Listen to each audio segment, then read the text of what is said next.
Welcome জানাচ্ছি। আজকে একটা নিরামিষ রেসিপি তোমাদের সাথে শেয়ার করছি। এটা বরবটি আর পনির দিয়ে একটা রেসিপি। তো এটা দেখে নাও। প্রথমে বরবটিগুলোকে ভালো করে ধুয়ে 1 ইঞ্চি করে লম্বা করে কেটে রাখবে। আদা, কাজু, কাঁচা লঙ্কা, টমেটো একটু জলে সিদ্ধ করে নিয়ে এটাকে পেস্ট করে রাখবে।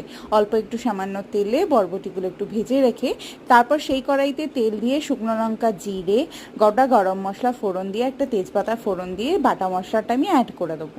ভালো করে কষিয়ে এর মধ্যে নুন, হলুদ, জিরে, ধনে আর কাশ্মীরি মির্চের গুঁড়ো একটু দিয়ে দেবো।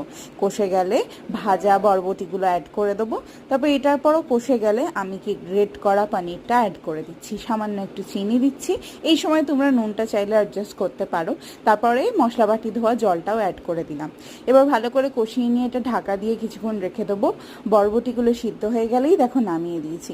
এই রেসিপিটা ভাত বা রুটির সাথেই ভালো লাগে। আবার দেখো